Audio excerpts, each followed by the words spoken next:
Inauthentic content. That's the big bad wolf buzzword that's striking fear into the heart of every single YouTuber right now.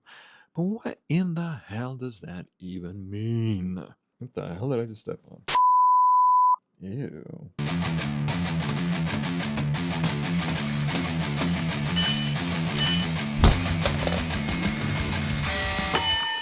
I'm gonna have to handle that in a second here. Anyway, now I'm derailed again. Son of a bitch. I'm so helpful I've had this written down. Let's talk about the whole AI versus inauthentic, because this is really what it falls into is inauthentic content, right? Hey, look at that. I'm actually rolling along the lines here and actually following a train of thoughts after getting derailed over there outside of Chicago. So, nobody knows what it means, right? Nobody has a clue what it means at all. Well, it's very, very simple, actually. It's actually like so stupidly simple that once you realize it, you're just like, oh shit, really? Really? Well, they weren't trying to be dicks at all. They were like literally just, they couldn't, I don't know why they couldn't just tell us, but I guess they were being dicks for that. But other than that, it's what they're doing is actually a good thing in the sense, unfortunately, many people are going to get swept up in the fray, perhaps falsely, but if you truly are falsely, you will be able to fight it. Many have been able to, even through the AI agent. If it really can realize that, yes, I effed up here, then yes, it will reverse you. But if you really were in the wrong, you're still going to be in the wrong no matter what. Just plain and simple. And we're going to get into Brendan Song's story here too, because I kind of talked to him back and forth through the whatever you call it, comment section stuff. And me and several others were trying to help him the best we can. But when I kind of reviewed stuff on his channel, I realized the big crucial mistake that he made, and that's why they were rejecting his appeals. And no matter how much he bugged them, they were threatening to send him to the legal department, not because they were wrong, but because they were right. 100% they were right to nix his monetization per the policy. But what is that policy, right? Why can't they just spell it out for us? They kind of can't, because it is kind of a nebulous concept. It's no way to really quantify this idea, but it is a way to qualify this idea in a very, very clear and concise way. Again, I don't know why they can't just spell it out, but here it is. I'm going to spell it out for all y'alls. So hold on to your y'alls. What is inauthentic content, right? Big bad buzzword. That's what it is. Oh, yeah. But it actually means something. What it means, well, we'll find out. Essentially, this is all it boils down to. Very simple, very easy, very clean, very singular. Does your video or your video does not, either it does or does not, bring new relevance,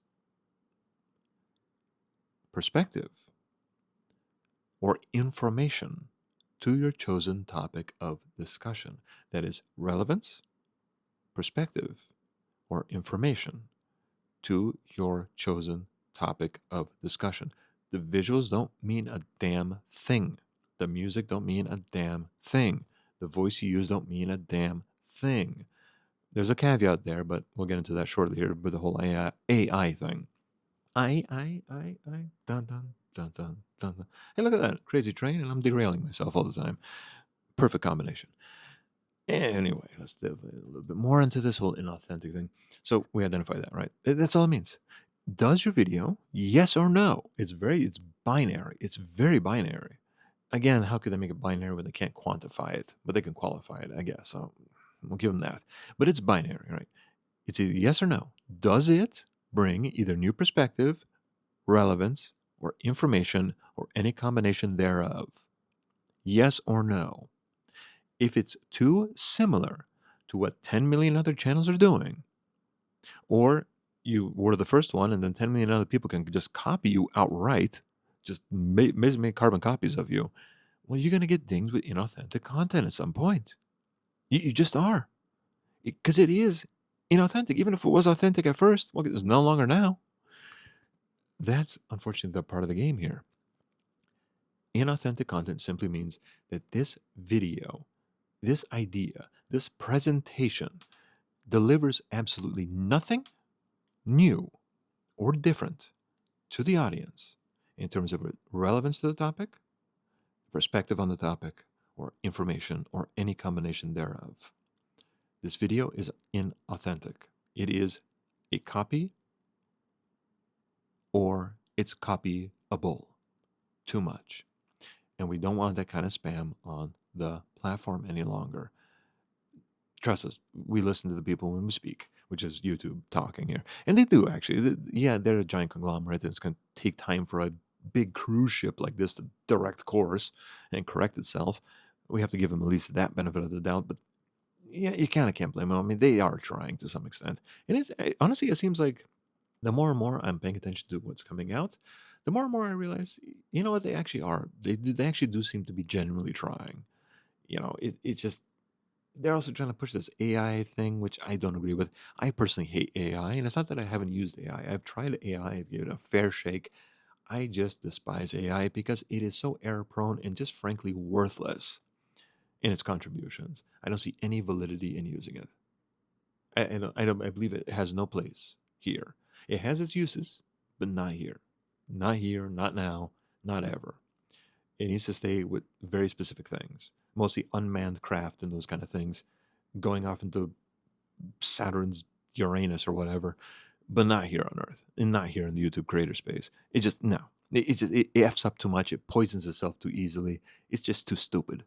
Like, if this is intelligence, then Lord help us if we have artificial stupidity ever, because that's going to be some dumb shit.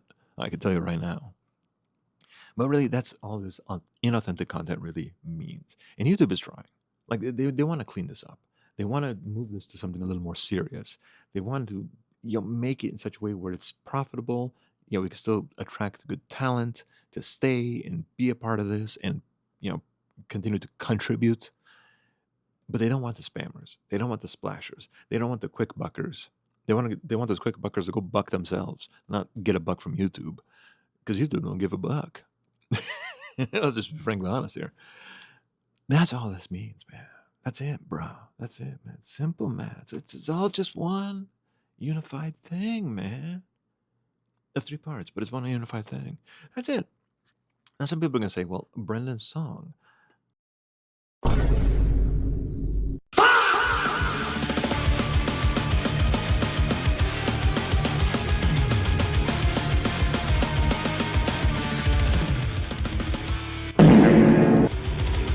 Well, he was very authentic. Unfortunately, no. That's the big crucial mistake he made in his channel. It wasn't the AI.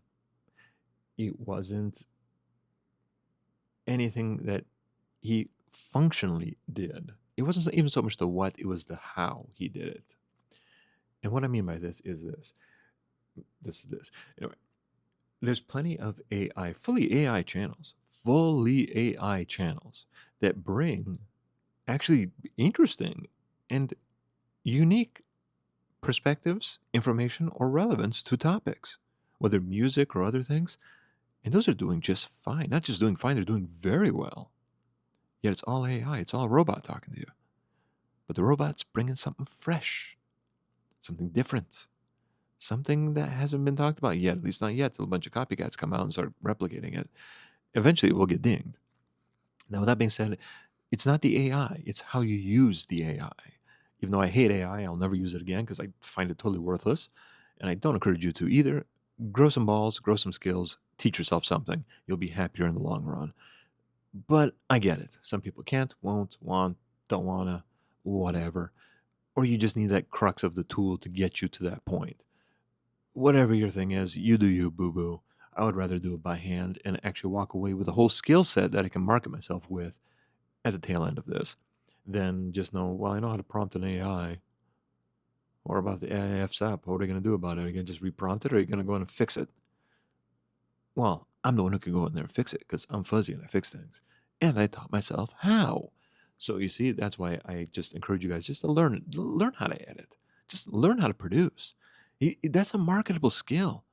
Even if your channel don't take off much, it's a portfolio you could show other people and say, I did that by hand. And they'll look at you and be like, we need an editor. Come on, join. And what are you going to say? Oh, I know how to prompt AI to do it. They're going to look at you like, get the fuck out of here. Who are you? Right? It's like it doesn't make sense. You're shooting yourself in the foot. Not just that, but you're training AI to replace you. That's all you're doing. You're literally training it to replace yourself. It even says that your material that you're producing is to train it. Yeah, yeah. It would be smarter just to pull the plug while we're all still ahead. But if humanity was smart, well, we wouldn't be here in the first place. So let's just be honest about it. Nobody's going to stop. Anyway, it's not the AI, it's how you use it. There are plenty of AI channels that make very genuinely authentic, at least for the time being, before other people copy it, and bring new relevance, perspective, or information to the topic at hand or a combination thereof. And they're doing great.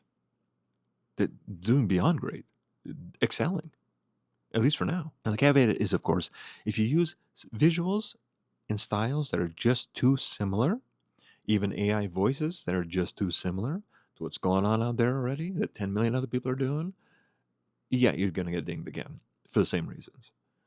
It's just too inauthentic.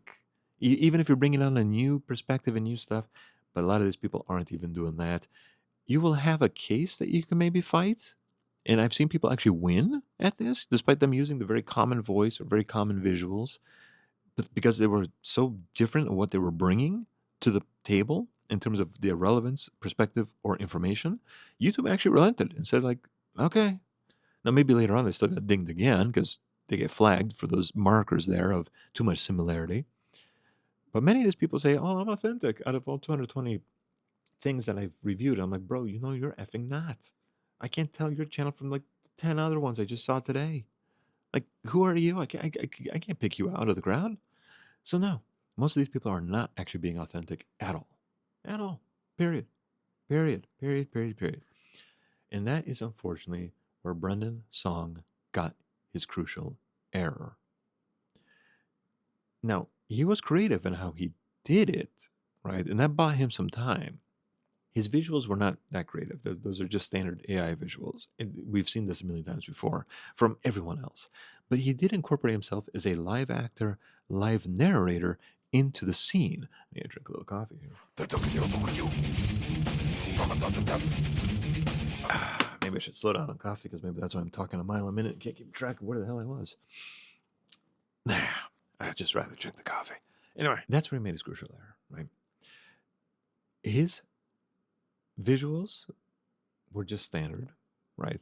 His voiceover, not the most popular one, but pretty bog standard.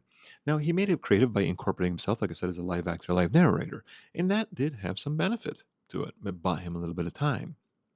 His crucial error was the whole premise, story arc, and the morals of the tale that he was presenting with this whole AI pet story, whatever surrealist kind of shit, is the same as everyone else that has ever done this type of storyline.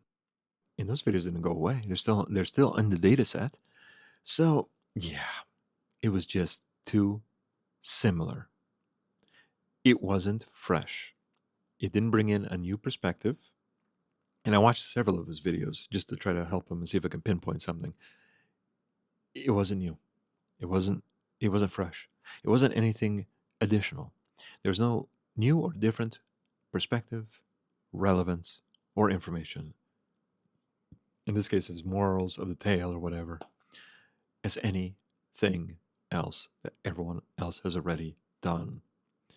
And YouTube, despite there being a tremendous amount of interest for those videos did very, very well. The audience interest was there, but YouTube still canned it. In terms of monetization, at least. Why? Because again, despite there being interest, which is a very strong and important marker for your videos, your individual video, for the health of your channel and the survivability of your channel, you need to look at the most important metric, which is, are you authentic? Which doesn't mean be authentically you necessarily, though that helps make the job a lot easier. It's, are you bringing something fresh, something different, either in terms of relevance, perspective, or information to your chosen topic of discussion? Are you adding to the zeitgeist? Or are you just taking away from the piggy bank? That is the question. That's where Brandon did wrong. That's where he stepped left when he stepped right. As we say, I calcatingauren alta. Same thing like when we move the outhouse, you step in the old shithole because nobody told you it was there. Climbing out, you actually step into the new shithole because you didn't know it was there. You step from one shithole to another. That's the saying. And that's what happened. He literally stepped from one shithole to another because he wasn't aware. And a lot of people are not because it's such a nebulous term. And I don't know why YouTube just doesn't if they can qualify, just define it for us and hallelujah. But I think they do this intentionally because if they tell everybody in the game, and now they're going to have a new problem. Now they're going to have to really sort out, okay, out of everything that's actually authentic, which is actually beneficial now. This way, it's very easy to tell which one needs to be nixed and gone and which one can stay. And then we'll figure out the next step later on. So that's probably why they don't do it. I myself as a person that has significant, business history, actually running my own businesses, I do the same thing. I would do the same thing. It's just it makes sense. It makes business sense to do it this way, just plain and simple. So that's what happened here, and that's why he continuously got rejected and denied to the point where, even though he kept pushing it, they were going to put him to the legal team and be like, "Look, you were not freaking authentic. Like, just stop it. You and 10 million other, 30 million other people were doing the same shit, same shit. You brought nothing new, nothing fresh, nothing different." It's literally the same flippin' thing. It doesn't matter if you wrote it. Doesn't matter if you edited it. Doesn't matter if you did the visuals or did the animations yourself. This is also why a lot of animation channels are getting dinged. Now, maybe a lot of them are falsely flagged, and quite a few of them were able to get this reversed, right? Pretty simply, like within a couple of days of just appealing. So clearly, the algo is capable of realizing, oh shit, I effed up, I'm sorry. And then, of course, the human reviewers can look into it and have some ability to still override things if they can see, like, yeah, this is clearly an F up. However, most of them aren't F ups. Most of them were correctly identified. And you may say, but dude, they drew all that shit. They put in the effort, they put in the work. Yeah, they did a great job. Unfortunately, the premise, the perspective, the information is the same as those million other Storytime channels that are animated. It is. Like I've watched like Jaden Animations. I watched the Odd Ones Out. I've watched all these different guys. The smaller guy too with the yellow spiky hair, and then the other dude who's just a stick figure. I watched so many of these different guys. Excellent stories, very entertaining. But I've noticed that they're all kind of about the same. They even like make the same type of video premise around the same time. The hell do you think is going to happen? And sure, maybe there's just not enough human experience out there to be different. But if you really are a storyteller and being authentic to yourself and not trying to make a story for sale, you're going to find that that actually does sell better because it is going to be different. It's going to be unique. It's going to trigger that rebellion phenomenon to happen. Everyone loves a damn rebel. Everyone loves a cowboy. Everyone loves a rebel. That's just fact. Fact. That's why I dress the way I do. Now, plus, I look fucking hot as all hell in it, and I like it. But everyone loves a cowboy. I've not had anyone say no to a cowboy, which is me. So it definitely helps, right? Something unique perspective. But they're not the same. They're too much of the same. Too much of the same. Too much of the same premise, arc, morals, tale, everything. Climax in the same spot, everything. It's just too much of the same. So no matter how much effort you do, how raw dog you do it, you're still going to get effed. If it's just not bringing something different, fresh, new enough. So you really have to start getting creative, and really up your flipping game, bros and brachachos and braheads. You're really going to have to. You're just going to have to. Otherwise, you're all going to get dinged. Anyway, I think that's enough for now. I think I rambled for long enough. I don't remember when I started doing this and how long I've been here. But the sun is setting. Oh, that's not good. I should have got other shit done. Anyway, I'll keep you all posted to anything else that comes up. And Don't forget to check out the Small Creator Series where we talk about different things going on in the YouTube space. Usually it's short because it's just like a pinpoint thing that needs to be talked about. I'm going to try to fill it in with some more long form videos and actually some tutorial videos as well too. I have some tutorial stuff that are important topics, not just with editing, but also how to set up and save your computer, especially this thing, the Beast. I'm tapping on the glass of the fish tank here of the Beast because this thing, Microsoft likes to push some stupid ass update that I didn't want that has some bloatware and other bullshit and puts it into these loops and crash loops and makes editing a pain in the ass when it's a big ass beast of a computer that can do it in like 2 minutes. Yeah, I'll show you how to take those things off, especially when they say, oh no, we can't take that off. Yes, I can. And I'll show you how. Anyway, those videos are going to be coming out, so don't forget to check out the rest of the series. But I think this was the most important thing, kind of the first inaugural long form, although I had a couple long forms already, but from way early on in the channel, to kind of build out that part of the series here as well, too. Faceless, like that, so you don't have to look at my ugly ass mug, but you do have to hear my scratchy voice. So yeah, you're welcome. Don't forget to turn your earbuds way up. Before I say this next part here and blow your eardrums out, stay wild, and I'll see y'all next time. Bye.